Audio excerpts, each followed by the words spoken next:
On today's episode, starting the new year off with an epic fail, what to do when your phone is a nudist, and my family's a drunk, now what? All that and more on today's episode of Bad Advice with Beth Denberg.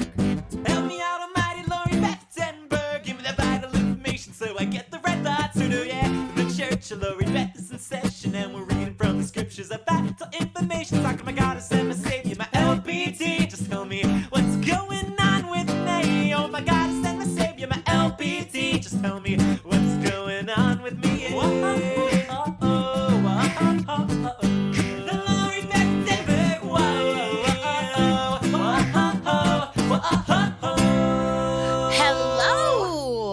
This is Beth Denberg, and I say hello in every episode. So if you hate it, hit that 15 seconds first button. With me, as always, is the most wanted man in all of Guam, Wow. Clark Crozer. Hello. I'm really painting myself into a corner that I'm going to have some funny thing to say about you before I introduce you every time. Yeah. Like I'm turning it into a Simpsons chalkboard gag. Right. And exactly. I don't need that anxiety. Clearly, you've seen exactly what they went through in the first 3 weeks of the show, and they're like, wait a minute, this was a horrible idea. Okay, and you just used the word exactly. Oh, yes, I did. So, which is fine for yeah. you. Yeah. But in listening back to our episodes so far, Yes. I say exactly probably 45 times per episode. Okay. I don't know when I'm saying it. We're in conversation Sure. Yeah. and we're shooting the shit or really thinking about, the questions. Yeah, and- I mean, for everyone out there listening, we aren't scripted. We don't really know. LB at least doesn't really know a lot of the questions coming in, so it's not like we've had a lot of prep time. Yeah, we're just sitting down and we're both, just doing our thing and doing the thing we do together. So, but I just heard it over and over. Exactly. Exactly. So I'm going to work on that. Right. I'm officially going to try to move to precisely.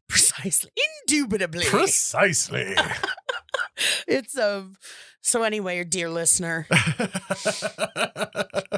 Do you love this show? Are you sick of hearing me say exactly? Everyone say it at home. Exactly. Nice. But yeah, it's been good. It's been a good holiday season, as good as it can be. Exactly. As good as it can be. I do this thing called Cameo. Oh, right. Or there's a thing called Cameo. You know about it. Yeah. And it's this thing where people can book me to send a personalized video message to someone as a present. So I got a lot of,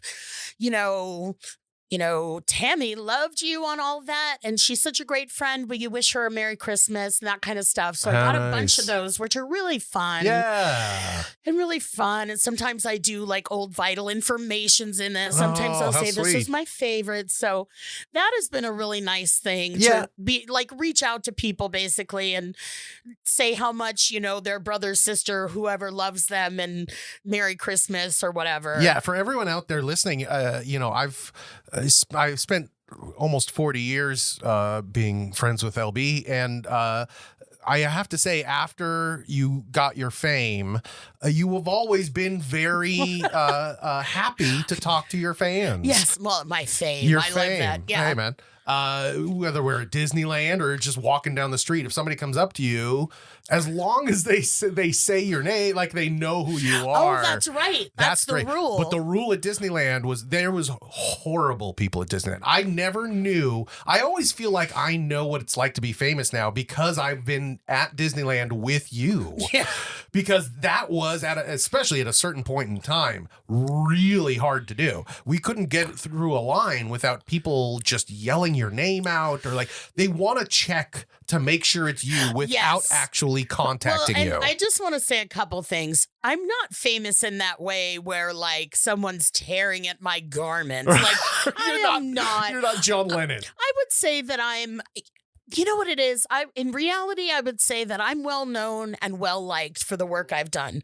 To a 90s kid, right? I am oh my goodness, famous. Yeah. When I go do a smaller project, because I get, asked to do things, and I'm like, yeah, that sounds good based on, you not having the creepiest email I've ever read and, reading the script that you've written, I'll go and do it. And there's always, not always, but oftentimes this like, hello, Miss Denberg, welcome to the set. We so appreciate you being here. Right. And I'm always like, do you need help moving chairs? And I really put, what I say to them a lot, I go, you're really overestimating how important I am. So, I mean, that's just so I do try to, I'm so happy to take pictures before the friggin' pandemic. And now I would get a lot of hugs. It feels like it's so cool because Cameo is kind of a way for you to be able to do that with your fans on like a global scale. Yeah, instead it's of really it just cool. being the people that see you face to face. Yeah, it's really cool, and it's a lot of it's a lot of people that are saying how great my friend is. My friend is a doctor who's been working in the medical profession during the pandemic. Wow. There's been a lot throughout the pandemic. There have been a lot of them that are like, my friend's having a really hard time feeling isolated and alone. She could use a pep talk or a pick me up. Like there's all different circumstances why people book me. Sure. And they're, mostly really neat. Only a few I turned down. Wow. You could turn cameos down? Oh yeah. You can turn them down. Oh, The first one I that. ever turned down, I'm like, I don't know. Can I do that? But the first one I did turned down was this guy who wrote, his request was, hey, can you say which one of my books you like best? Oh no. Here's the link to them. And I'm like, nice try. Right. Now you're on the back of his book jacket. I know. It's like, nice try. But so there are people that want like endorsements and stuff like that. And I'm like, I don't know what first of all, you're clever, but not that clever. Because at the time I charged like $40 and I'm like, I'm not endorsing your book for $40, Right. and I'm not endorsing your book in the first place. So there's a few people that want me to like talk on their radio show, tell everyone how much you love our podcast. And this and that. I'm like, I don't know your podcast. Weird. And I don't want to do like thorough research for your cameo. for my, for the $30 I end up with, whatever. But it's really, really, now I charge less. I charge 25. It's just like holiday discount. It did, I did a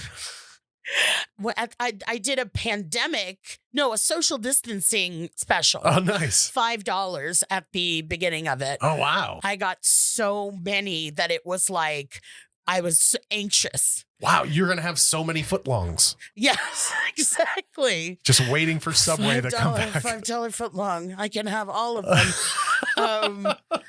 And so like now I'm charging, and then I went to 10, I went to 25 people are home and people, I started getting those ones that were like, my friend was diagnosed with COVID and she could really use a pep talk. And, a lot that were just like, it's really hard to be in lockdown and that kind of stuff. Yeah. And now the ones I'm getting that are like, can you wish them a Merry Christmas are a little bit funner, Right. But so those are really fun. Those are really fun. And I know I am expecting a large influx for Martin Luther King Day. Right, of course, yes. That's probably, no, but you know what? What? No, I don't think anybody's thinking of me like, what can I do for Martin Luther King? Let's book LB. Like certainly nobody's doing that. But Valentine's Day is a time that I get some of those too. Yeah, so, and they're always so sweet. Yeah. And, really sweet. And then, and if you're, people are sending them to people that were fans, that are 90s kids. Right, exactly. Which is such a trip now that 90s kids are like married and have kids. Right. Because that makes me so much older. I know. It's really bad. I hate aging. Oh, but, my goodness. what you going to do? So we are right before New Year's Eve. Yeah, this is our last show of 2020. Oh, my goodness. Wow, we made it. We made it through 2020. Not yet. It's the 30th. This is airing on the 30th. We have so close. We're so close. But actually, this is a really good segue because our first question of the day, if you're ready for some questions, is about New Year's. So, okay. Let's start some questions here, and we'll start with Allison. Allison is from Facebook, and she's asked you New Year's resolutions. Why do so many of us make them when the majority of us don't ever uphold them? What is it about the end of the year that has us constantly looking to fix or improve ourselves? Is this a metaphor for how we eventually look back on life when we're near the end? Like, yeah, that was good, but I wish I could have done it this way or that way or just a little better. Is this what we all do to ourselves? And if so, is it even worth it? What does this line of thinking do for us? Can we all acknowledge it's a damaging way of looking at ourselves in relation to the world, and then commit to changing our thinking? And you see, I just did it again. Clearly, I need some help, LB. And that was from Allison. Allison, thank you, Allison Potato Head. Yeah, I don't think people know that. I rarely call people by their names. I often call them Potato and Bunny and Kitten and Button. So Potato Head is a term of endearment. Oh, absolutely. Yeah, this New Year's resolutions are a bitch. Obviously, it's like people at the heart of it, it's like, I want to be my best self. Right. You know, and I want to accomplish something this year. Right. And it's usually something that you hate yourself for, that you haven't been able to stop doing, and why you would be able to stop it from January 31st, from December 31st to January 1st is like, who knows? Right. I'm sure there are people who have kept their things. Usually, it's like, I'm going to quit smoking, or I'm going to not work as much, or, you know, these large, that's the other thing too. They're always usually large things. Yeah. Big ideas. Like setting yourself up for failure a lot of times. Big life-changing events. Exactly. Huge lifestyle changes. Yeah. You know, it's, and maybe that's part of it, is it would be better if you're like for me, right now, my house is a bit of a mess. Okay. I talked about this, I think, in an earlier episode. So obviously I have not made progress. Right. There are clothes everywhere. Sure. That I like have to step on and around this and that. Sure. If my New Year's resolution, I will make this my New Year's resolution. Okay, here we go. But get this. All right. To hang up one piece of clothing per day. How simple is that? It's pretty simple. So simple. And if I miss a day, I do 2 the next day. 2 pieces of clothing. Clothes, yeah. That's something that I am capable of doing. Absolutely. You know, I am capable of doing that. Sure. But to say like, this is the year, you know, I have a weight problem. I always have. It's, you know, people know me as the fat girl. People like to make lovely, hateful comments about it as well. Yeah. So props to you. Stay classy. And, you know, so that's always, you know, been a thing of like, I'm going to lose 100 pounds this year. I'm going to, you know, and the weight, I'm sure we'll get into this later. But the weight thing with a lot of people is very emotional. It's very, you know, trauma based, all that kind of stuff. But so speaking of some trauma, I broke up about a year ago. A relationship ended. Right. The whole thing was bad. Yeah, the whole thing it was rough. It was really rough. rough. It was really rough. And it was just fucked up. Yeah. And it happened to be in mid-December. And I had gone to visit a friend. Her sister is a personal trainer. So I said, hey, you know, can I call Molly? You know, you think I could do some sessions with her, just because I was so deep into feeling shitty and acting out with food from the 4 years of the relationship. Right. That I was like, I want to get back to this. So I went over to her, to this, her name is Molly. I'm always like, don't say anyone's name. To Molly's house in Phoenix. And we did some sessions, and it felt good, and it was hard. Nice. And I could start to feel my body. I could start to feel my muscles and all that kind of stuff. Not like that they were big, but just like being connected to my body. Sure. And so I went back from there, and I did some research, and I found a gym at home that I was interested in, as a women's gym. But just the timing of it was like, made me look like I was a New Year's resolutioner. Right. I got back just before New Year's.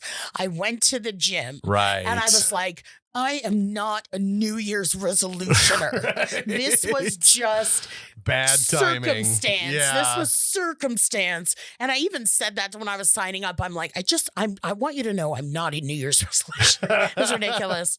And then that was really great. I was going to the gym 4, 5, 6 times a week. Right. Doing a lot of yoga classes, all this stuff. I really felt like I was going somewhere. I felt empowered, even though that's a weird word to use. And then COVID hit. And then that was the hardest thing for me as far as just being in lockdown. Yeah. Because that's not something you can really do the same at home.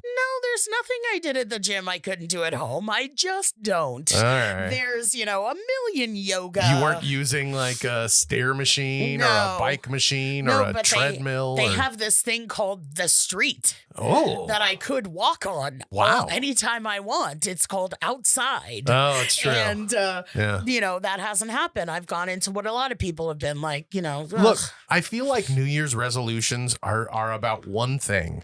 There is no time during the rest of the year that is a more apt time to just start, right? I feel like people have a hard time starting something.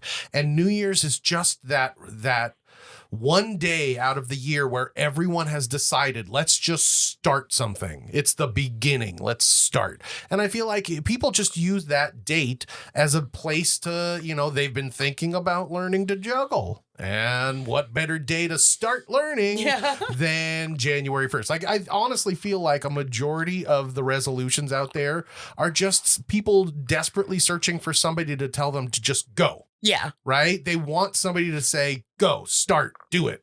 And nobody's doing that. So when New Year's hits, they go, okay, well, this is a day I can start. Yeah. Right. And that's good. I think like what Allison is talking about, we talked about in the beginning before I went on like a 20-minute rant about my gym, which is still, it's good. All good. But, is the concept of saying of something that I feel bad about, something that I'm like totally down on myself about, maybe have bad self-talk and saying, I'm going to change this on January 1st. And then when that doesn't happen, it's like continuing the cycle. So I really get what she's saying. Yeah. And maybe a way to circumvent that pattern is for me to say, okay, here's my New Year's Eve, my New Year's Eve goal. My New Year's resolution isn't to lose 100 pounds by summer. It isn't to, get a job that makes $100,000. It's not to whatever. It's to hang one piece of clothing up in my closet per day. That is the best New Year's resolution I've heard. Yeah. It really is. It's so simple. It's easy to do. It's easy to forgive yourself when you made a mistake and you forget once. Yeah. Right? That's another thing is that you people start trying to lose weight or go to the gym or do these things. And then the day that it doesn't work or they miss the time or they forget, it's like, okay, well, that's it. I missed this year is shot. Exactly. Yeah, and then that resolution is dead. And that now I have something more to feel bad about for a very I'm like, God, okay, there's 363 days till my next New Year's resolution. Exactly. And that's another thing too, is that it's this finite all or nothing thing. That's what I think Allison's talking about. It's like, it's really hard to be all or nothing in anything you do. So, Allison, you're right. Everyone else is wrong. You are the queen of understanding things. Yes. And to everyone else out there, I do agree with LB. I think you should all make very, very tiny, simple resolutions. Yeah. So much better. All right. Well, let's move on to question number 2. Question number 2 is from our website, which you can all log on to our website, askloribeth.com. That's catchy. And send us a question. Like COVID. Exactly. This question is from Jason. And Jason has a very deep philosophical question here. He says, like all of modern society, I have a smartphone. Ooh. However, unlike most people, I hate the idea of putting a case on my phone. What should I do? I want to appreciate the beauty of my device, but I don't want to live in fear of dropping the thing. Help. And that's Jason. while you were reading that, I kind of got this like weird vibe that Jason is in a relationship with his phone. I like admiring its beauty. Yeah. I have my smartphone. Yeah. I have an unhealthy relationship with it. Yeah. I turned it off to record this with you, Clark. Yeah. Since I turned it off, I picked it up probably 7 times to try to look for something. Sure. It's sad. It's like when your friend dies and you forget and Right. you think, I gotta tell. Oh. Right. You're always putting your hand on that side of the bed. Well, Yeah. Wait a minute. So I understand. Jason, was it? Jason. Get a clear case, moron. Come on. This is such an was that easy mean? question. No. He needs a little tough love. I do have an iPhone. It's that like periwinkle blue, which happens to be my favorite color. Yeah. Like this light sky periwinkle blue. I've got that one, and I've got a case on him, and it's a clear case so that I can see the lovely blue and the little apple. Right. And my phone is still protected. Yes. So I recommend to you looking up online clear iPhone or clear whatever you have, clear Android case, whatever. Mine also has a kickstand. Sure. So I can stand it up and watch TV. I watch things constantly on that. Yeah. So that is my advice, Jason. Please keep your phone safe. One more bit of advice here. Mm-hmm. Ready? You can spend some money and get an insurance policy for your phone. Oh. Then you're still spending a little money every month for the insurance policy. But hey, if it breaks, you get a new phone. Yes. Then you'd never need a case. Yes. There you go. There's that option as well. Yeah, but I've always had to have a case because I'm just always when I'm dealing with a phone without a case, I'm 100% sure it's going to just slip out of my hand into the gutter. Yeah, absolutely. And like down the sewer drain, and then I'll be like trying to get it. Which it will do. Like, it will. It's and then going to you break. have to deal with Pennywise, and then it's a Right. whole other thing. Exactly. Get a case, Jason, for the good of the nation. Yeah, come on. And get a clear case, and you can enjoy the beauty and the protection that you feel. Exactly. That's good advice. All right. Let's move on to our third question. Our third question is actually an audio question. This is a question somebody phoned in on our amazing phone number, which is 1-855-DENBERG, 1-855-DENBERG. This is Lily. Let's say hi to Lily. Really? Hi, my name is Lily. I have a situation I'm talking to 3 men, but I like them all. And 2 I met, 1 I have not met. But I want to be with the one who makes me feel the best, like intimacy. I haven't had intimacy with any of them, but like kissing and touching and fooling around. So what should I do? Should I wait until we go there, or should I just pick one, which is hard? I'm in a dilemma. Can you help me? All right, Lily. You know how I can't meet anyone? Lily's just got it going on. I But know. she doesn't have it going on because she's not intimately involved with these 3 guys. Right. Unless... Hasn't even met one. Well, first of all, thank you, Lily, for your question. Yeah, and that was for great. opening up about that. Some people are really calling with some personal stuff, and I really appreciate that. Yeah. But unless you have had a conversation with any of these men about this is, exclusive, or are you seeing anyone else? Like, unless that kind of stuff has been talked about, you're not dating. You specifically say you're talking to three men, not that you're dating them. You've made it very clear that you're not having sex and that kind of stuff. So what you can do is just keep talking to them, keep getting to know them. Yeah. If the one that makes, first of all, in any case, if it's available, you should be with the one who makes you feel the best. Right.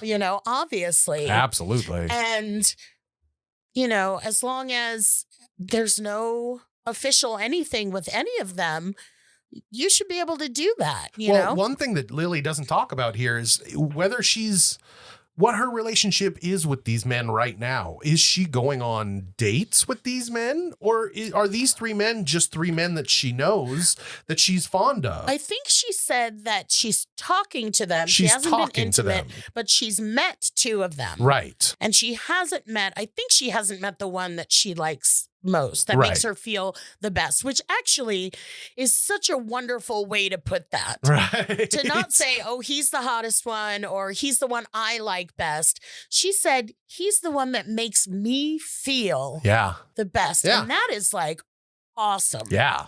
That's a tip from Lily that I need to stop and ponder when I'm doing anything. Right. Except for auditions where it's kind of their job to make me feel not the best. I just thank you, Lily, because I love that. Yeah. Be with the one that makes you feel the best. Absolutely. And don't be afraid of this is not, I don't want to judge Lily, but Lily does sound to be probably not a millennial. Right? We're probably above millennial on Lily. Yeah. I think it would be fine, Lily, if you want to kiss more than one man. If you want to test out the waters with one or two, I don't see any problem with that. Yeah. And if they don't, I mean, you don't also have to go to everybody, you know, I'm not polyamorous, but I have kissed someone else. Right. You know, if things are casual, if things are fine, then you know, take it as far as you're willing to take it. Continue if you've, you know, are trying to pursue or get to pursue you, this one that makes you feel best. Yeah. And that starts to progress, then naturally I think you would, you know, kind of beg off and be less available and less into spending time with or talking into, you know, the other guys. Yeah. But, you know, right now it kind of sounds like you're like, well, I really like this one guy, but I don't want to give up the other two that I still kind of like. Right. Because I don't know. And the answer is you don't have to, as long as there's no understanding that it's exclusive, as long as that is not you actively breaking confidence with somebody else or hurting someone else. Right. Don't hurt anybody else. Yeah.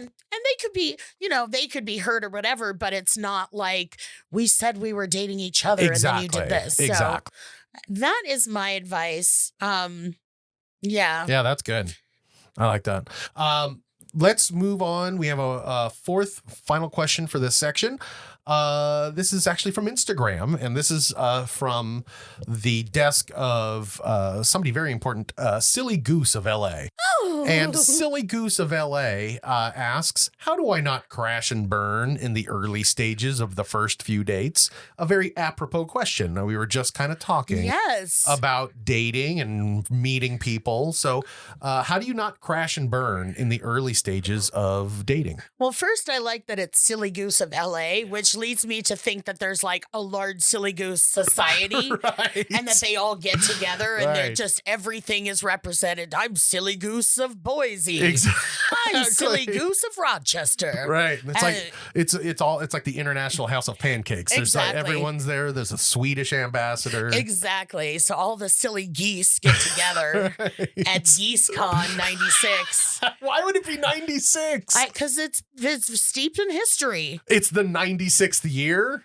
It's not from 1996. Oh, yeah. No, it was. It was the 96th year of GooseCon, is what you're saying. Yeah. No, I wasn't, but that's a better explanation.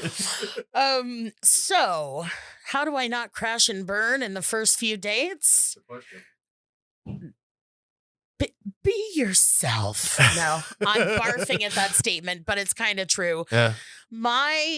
Something that I do, and I know chicks do, I don't know if guys do it, you can speak to that, is to like super future trip. As soon as I kind of like a guy, I'm imagining what we're going to get married, you know, where we're going to get married, what our first dance is going to be to, all this kind of stuff, you know, and by the time I'm done, you know, we've gotten married, had kids, gotten divorced, and are still friends by the time we've gone on a second date. Right.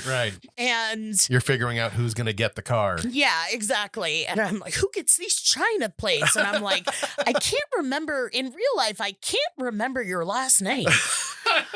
So I always need to keep myself in check and not get lost in this fantasy of the future Right. because I don't even know this person yet. Right. Right. You know? Absolutely. And it's hard to negotiate, do I tell them how much I like them? Do I just kind of play it cool in case they don't like me?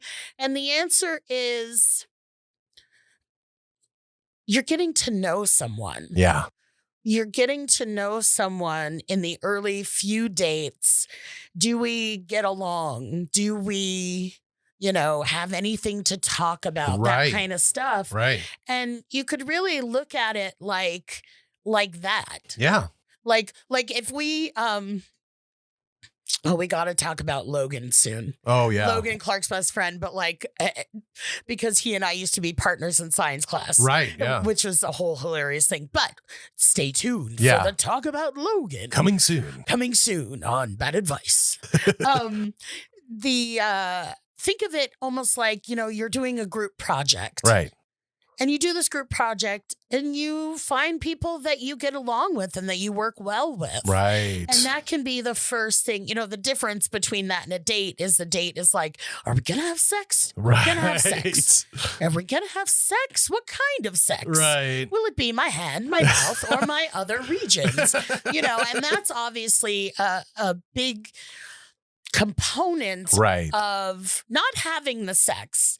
That doesn't have to be any component, but that thinking and the anticipation and that's such a big part of starting relationships. Very true. So it's easy to get lost in that too. But if you just really are able to focus on getting to know someone, and the other thing is to be honest. Yeah. 92% of the things we worry about would be alleviated if we were honest. Yeah, absolutely. If you were to just say, I really like you and I want to get to know you and I don't want to screw it up by doing X, Y, or Z, and not in a heartfelt, we need to have this serious talk. Being open and communicative is never the wrong answer. Yeah. It's always the good way to go. And what you're going to find is either, oh, I was feeling the same way too. And oh, this is good. The pressure's off, popping the balloon of the anxiety that you're feeling. Or you get the exact opposite, but just still the perfect answer. Even if I'm asking you, I want to talk about Star Wars and nerdy stuff. And you tell me hey, you know what? I really am not into pop culture or sci-fi or nerdy stuff. That's a sign to me that, hey, I shouldn't be in this relationship. Yeah, exactly. So whether it's you get the good response or the bad response, you're still getting the response you need. Yeah. And even worse is me going, shut your filthy mouth about Star Wars. Exactly. Well, no, that then I'm turning back around. That's kind of good again. No, yeah, exactly. But yeah, so first few dates are always really tough, but hopefully that advice helps. Yeah. And take a breath. Yeah, take a breath. Everyone deals with it, and you'll get through it. I promise. All right. Well, we're good with those questions. Let's move on to an old flashback story. You ready for a flashback, LB? Yeah. All right. Let's go flashback a little bit. Okay. Flashing back with Clark and LB. Let's talk about some fond memories. 'Cause it's a flashback. So pretty. That's very nice. It's a very pretty jingle. I like that jingle. All right. Well, so we're going back to flashback for this episode, and for this episode, we thought we would talk about a place that was very near and dear to both of our hearts. Growing up, our entire lives, we've kind of constantly gone back to one place, and that one place, oddly enough, is the Hollywood Bowl. The Hollywood Bowl. So we want to kind of give you a little bit of a flashback, maybe a couple stories about how our lives keep intertwining with the Hollywood Bowl. So I'll explain the Hollywood Bowl, which is my favorite place. It's where I spend my summers. Every summer. It is a large, primarily-ish a music venue. Yeah, it's outdoor stadium. It's in Hollywood. Right. And it's an open air, like the kind of like the Sydney Opera House, but Right. huger. Right. There's like a dome stage or the bowl and benches and seats. It seats 18,000 people. Yep. Which is a lot of people to spend the evening with. Yep. And I love doing it. Tucked away in the Hollywood Hills. Mhm. So it's right. If you're sitting in the right section, you can kind of see the Hollywood sign Yeah. from the audience. And it's been around for, 100 years or so. You know what? I was going to say since the 20s, and that's crazy that it That's would almost be about 100 years. Yeah. And it's kind of in the middle of everything, and it's a go-to place for some of the biggest shows and some of the coolest and more unique shows in LA. There are times when it's like the Dave Matthews Band. Sure. I don't know why that's I guess because we're always focused on the 90s. Right, That's the greatest.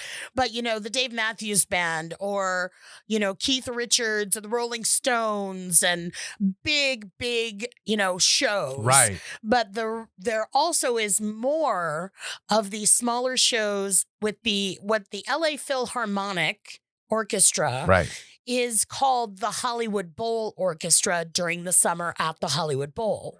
So there's tons that are just classical music. Yeah. There are plays, there are individual singers, Yep. there's theme nights, and most Yo-Yo Ma.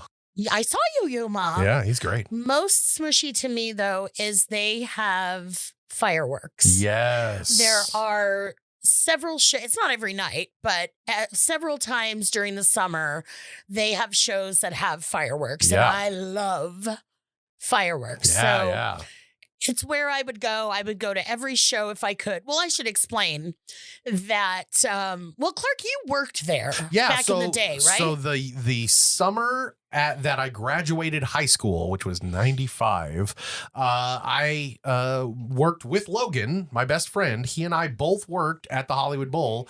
We had those they have these little carts. Like, how you go to the mall and in the middle of the mall there's those little carts. Little kiosks, and they sell random things. We had kiosks at 3 or 4 locations around the bowl to sell Hollywood Bowl merchandise. So we did that for a whole summer. I heard every single concert that year. Cool. It was really fun. We got in trouble a lot. I would see you there when I would come to shows. Yeah, absolutely. Well, you'd probably see Logan first because Logan had the prime location. Yeah. He was right over there by the K entrance. So it was like everyone passed by him, no matter where your seat was. I was actually tucked away on the rich side. Ooh. I was over at the West Gate where all of the fancy rich people and celebrities come in. So I got a lot of high money, high roller clients coming to my booth. But it was really fun. It was amazing to be able to listen to these spectacular concerts every night. One of the nights I there's John Williams, and I was walking back behind stage and I kind of ran into John Williams. Oh. It was really kind of cool, very fun. And then one night, Logan and I finished counting our totals for everything, and he finished first and he came over to my side, and then I finished mine, and we grabbed our stuff, locked down my cart, and we're walking back across the bowl, and now the entire stadium is empty. Yeah. The bowl is empty. Yeah. Nobody's there anymore because, everyone's gone for the night. So we ran up on stage and we sang a Beatles song because we wanted to say at one point we sang at the Hollywood Bowl. Oh, that's wonderful. That is one of the coolest things is so I go as often as I can during the summer, which means I get the schedule for the Hollywood Bowl and I make a list of every single show that I want to see. And then I look at my bank account and depending on where I've been the year previously, I either buy one ticket a ticket at the Hollywood Bowl can be $400 or $200 or $54 or $17 or $8. Right. Because it's like this huge thing. The farther back you get, obviously, the cheaper the tickets get for some things. So depending on where I am financially, I can either buy 3 different shows for $8 or I can buy 10 shows for $17 or $25. The one year I really went to too many was, and I always post on Facebook, like checking in at the Hollywood Bowl, my favorite place. But there was one year that I was like, going back to the Hollywood Bowl.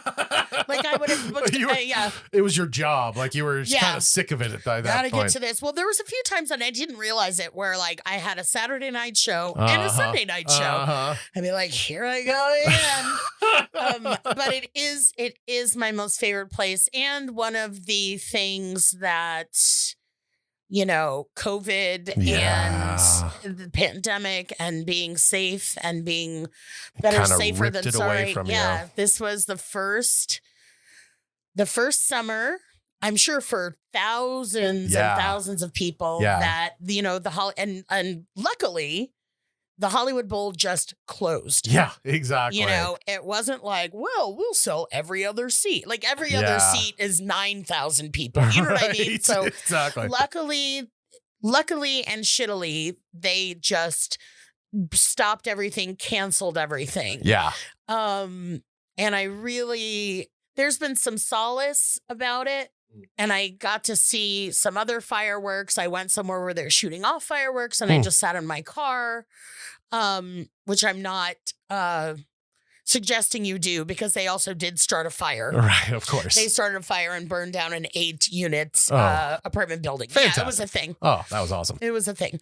And, but not being at the Hollywood Bowl, having such a good reason that it's canceled. If it was just, I really don't have any money or I broke both my legs or something, that would be really sad. Yeah. But, so then our stories converge. Yes. So the peak of our Hollywood Bowl love was hit, was it 2 years ago or 3 years ago? Was he 2 or 3? He must have been 3. Yeah. So probably 2 years ago. So probably 2018. Yeah. They had a concert at the Bowl that was the Muppets Take the Bowl. Muppets Take the Bowl. Was that it? Yeah, that was totally it. And they had the Muppet performers there performing with the Muppets, songs, skits, and real people too. And it was celebrities. It was the season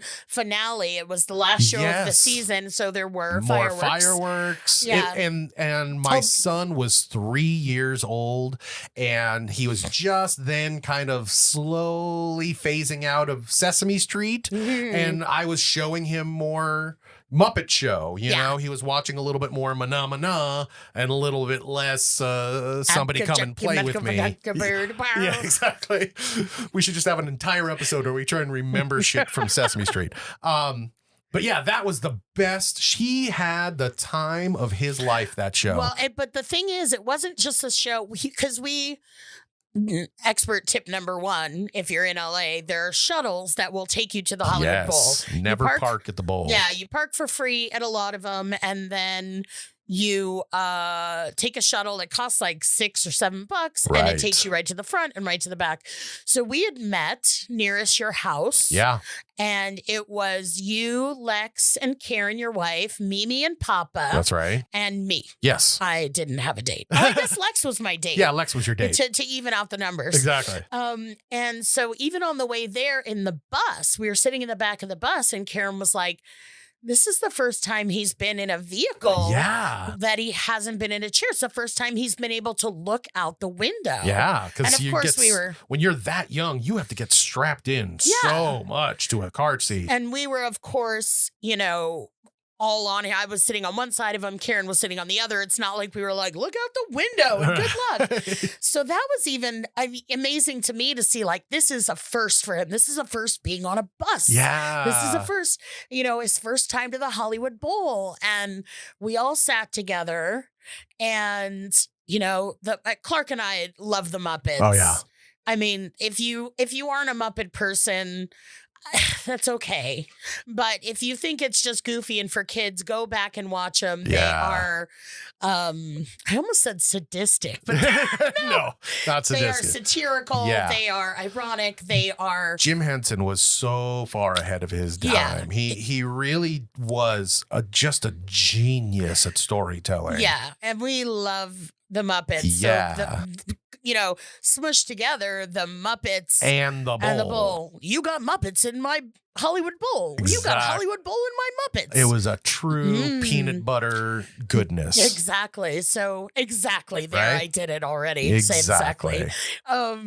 So that's just a really special memory of the Bowl, taking Lex to his first one, and he just was so into it. It wasn't like other kids that they're like, Yeah, he loved it. yeah, was he just loved it. Plus the fireworks, Yeah, and it was just the bestest time. I So miss the Hollywood Bowl. Bowl, if you're listening, we miss you. not people that live there, that work there, the actual Bowl. Well, I do want to say to the guy that's outside of the bowl with the dog puppet that sings, I miss you too, dude. Yes, I miss you too. A And lot. at one point, I knew your name, but I don't now. I know. Okay. Well, So- are you good with the Hollywood Bowl? You have any more Hollywood Bowl memories? I'm always good with the Hollywood Bowl. All No, right. just that I hope that it's safe. Yeah. Asking that it be safe again to open next summer, it might be not realistic, Yeah. but I'm hoping to be able to go back someday Yeah. when we it's miss safe. It. Absolutely. But with that wrapped up, we got through our flashback. Now let's go to our final question. It's also from Facebook, and this is from somebody named Greg. Oh. Greg asks, hey, LB, Mhm. how do you negotiate the holidays with family if family members are abusing alcohol and or drugs? Shapasha. Thank you, Greg. What's interesting to me is that Greg used the word abusing. Yes. You know, he Yeah. didn't say, what do I do if there's Using. alcohol and Yeah. drugs there? And so to say that makes it seem like it's pretty dire. The obvious answer, did I say obvious? I think you said obvious. The obadabajish. The obvious answer is don't go. Right. The obvious answer is don't put yourself in a situation that A, you might feel uncomfortable with. Right. B, you might just have a bad time if everybody else is fucked up. Yeah. Or C, if you're not using, Mm-hmm. which is a whole other thing, and you feel like, oh no, this could be a problem for me. It could be a dangerous place. Then you don't have to go. Right. So that's one piece of it. If you're sober, there's a whole protection that you need to give yourself. And if you do want to go, that could mean, setting a limit and saying, I'm going to be there from 8 to 8:45. Right. Because 9 to 10 to 11 is when the big, the big drinks come out and all the everything, and say, I'm going to be there from 8 to 9, or take someone with you that can support you and is a safe person. And those are things to do, or don't go. Those don't go. Things to do if you are, sober. Right. If it's just a matter of, does Greg say he's sober or no? No, he just says, how do you negotiate the holidays with family if family members are abusing? That's what I thought. So, those are some things to do that we already talked about if you're sober. Yeah. If it's just a matter of, Jesus Christ, my family's out of control. Right. Which could very well be the case. Yeah.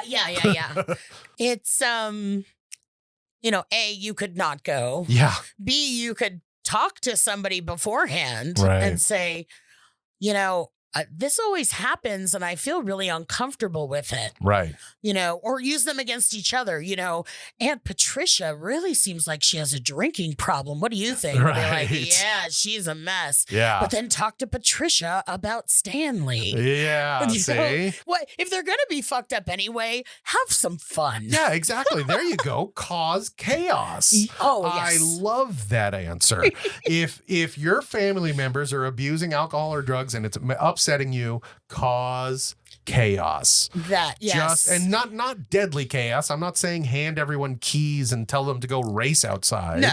But, tell them that, the Aunt Petunia is pissed off because, you're saying that her cooking is horrible. I don't know. Send them off against each other. Poke the bears. Yeah. And then let the event turn into a sort of cage match. Exactly. Whoever's left standing gets the last beer. Which also would work if you're bringing someone, because then you have somebody to watch the chaos Yes. with. You can sit there and watch the world burn around you. Yeah, and you're like, okay, I got 10 on Aunt Patricia.